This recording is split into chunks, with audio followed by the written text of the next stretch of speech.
when things are going wrong in our lives, we tend to always want to blame something external. So we tend to want to say that someone did this to me, or someone must have put this on me, someone put a spell on me, someone put the evil eye on me, someone possessed me, and so on and so forth.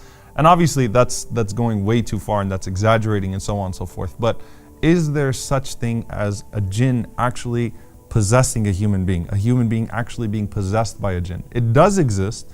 And Allah subhanahu wa ta'ala, He affirms this in the Quran. Allah subhanahu wa ta'ala says, الَّذِينَ يَأْكُلُونَ الرِّبَا لَا يَقُومُونَ إِلَّا كَمَا يَقُومُ الَّذِي يَتَخَبَّطُهُ الشَّيْطَانُ مِنَ الْمَسِّ. Allah subhanahu wa ta'ala, He says, describing the people who engage in usury and riba and interest, that they would stand on the day of judgment just like the one who is possessed and who's overtaken and being beaten on the inside and so on and so forth by the shayateen. So a person who's possessed by the jinn. By Allah saying that, Allah subhanahu wa ta'ala again is acknowledging that there are some people that can actually be possessed by the jinn. And in a way, all of us have to deal with al-qareen, as we said. We all have to deal with the one that's constantly whispering in us. And in a way, we're all possessed to an extent. Because the Prophet ﷺ says, "Inna shaytana yajri min ibni Adam majra dam," that shaitan flows through the blood of the son of Adam, the way that, or flows through his veins, the way that blood flows through his veins. Meaning, you're always dealing with this to an extent. However, again, you're keeping it under control by keeping your trust in Allah subhanahu wa ta'ala, doing the things that bring about protection in your life, and so on and so forth. Now, it's important for us to find a middle ground here.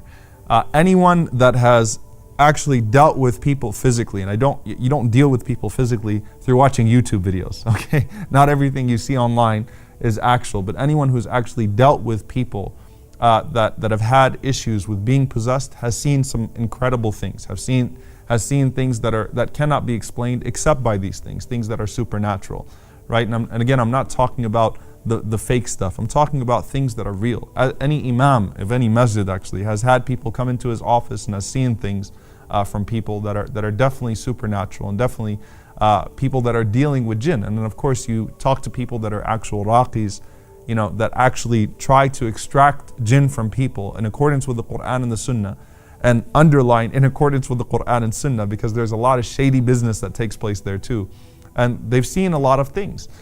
So it's important for us to not deny everything that we've never actually dealt with or seen, and at the same time not to exaggerate, right? I once had someone tell me that I think I'm possessed by a jinn. I said, why? She said, because when I read Quran, I get sleepy. I'm like, that means you're human actually, right? That you get sleepy and you get tired as you read Quran, right? Because if a person was truly possessed, they would actually feel pain when they read Quran.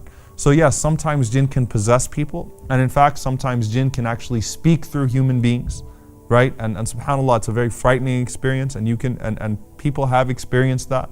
And the easiest way to get possessed, the easiest way to bring that into your life is to disobey Allah subhanahu wa ta'ala.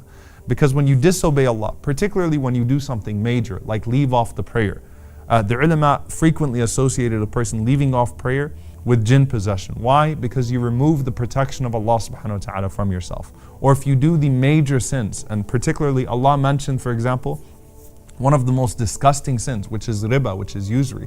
And I can tell you that I've rarely dealt with anyone that had that issue, except that they were dealing with a major sin, that they were not praying, that they weren't coming to the masjid. The first time I actually saw them in the masjid was when a relative who does come to the masjid brought them and said, my cousin, my brother, my sister, so on and so forth, is possessed by jinn, or someone that sells haram, or so on and so forth. So that's the easiest way to have that happen to you, is to allow the protection of Allah to be removed from you by doing those things. And remember that when you do things that offend the angels, they leave you. And when the angels leave you, the shayateen come around. So if you're surrounding yourself by shayateen constantly and doing things that cause the angels to leave you, then what do you expect is going to happen to you?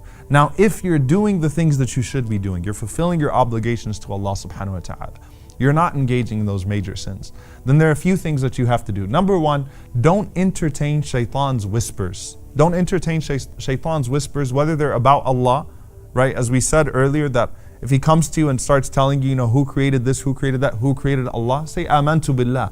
Affirm your belief in Allah subhanahu wa ta'ala. Or if he tries to bring you harm through a bad dream, for example. A lot of times people come to me and they want me to interpret their bad dreams. And I say, look, the Prophet ﷺ, he said, when you see a bad dream, don't seek the interpretation of it. Say, a'udhu billahi minash shaitanir rajim. Seek refuge in Allah from the shaitan, the accursed devil. لا تضرك, it won't harm you. And don't go out and seek the interpretation. Khalas, you saw a bad dream, you saw a nightmare, change your side as you're sleeping, switch sides, say A'udhu billahi min shaitan rajim, and move on with your life. Or when shaitan comes to you and makes you over question yourself. So waswasa, do I have wudu? People that'll do wudu like 5-6 times, or redo prayers because I think this might have been here, or this might have been there. Prophet ﷺ, he taught us in many ahadith what became a principle in fiqh, al-yaqeen, la yazulu bishak, that certainty is not removed by doubt, no matter how strong the doubt is. Unless you've seen something for sure that nullified your wudu, you're on your wudu, stick to your wudu. Or when he tries to discourage you from doing good. Allah subhanahu wa ta'ala says, particularly in the context of da'wah, إِمَّا يَنزَغَنَّكَ مِنَ الشَّيْطَانِ نَزْغٌ. When shaitan comes to you and he starts pestering you, فَاسْتَعِذْ بِاللَّهِ. Seek refuge in Allah subhanahu wa ta'ala. So don't give shaitan your attention in essence by letting him, or letting those shayateen, letting those devils and letting those evil jinn whisper and showing them that you're entertaining those whispers. Also, the Prophet ﷺ, as is narrated in numerous narrations, that when al-mu'awwidhatayn, when قُلْ أَعُوذُ بِرَبِّ الْفَلَقِ and قُلْ أَعُوذُ بِرَبِّ النَّاسِ were revealed, the Prophet ﷺ, he used those as ruqya, وَتَرَكَ مَا سِوَى ذَلِكِ, he left other than that. So he just stuck to that. The Prophet ﷺ used to read the last 3 quls, he used to blow in his hand in the morning and in the evening, and he used to wipe those hands over his body as he was reading those 3 surahs sallallahu alaihi wasallam in the morning and the evening, and he taught us to do so.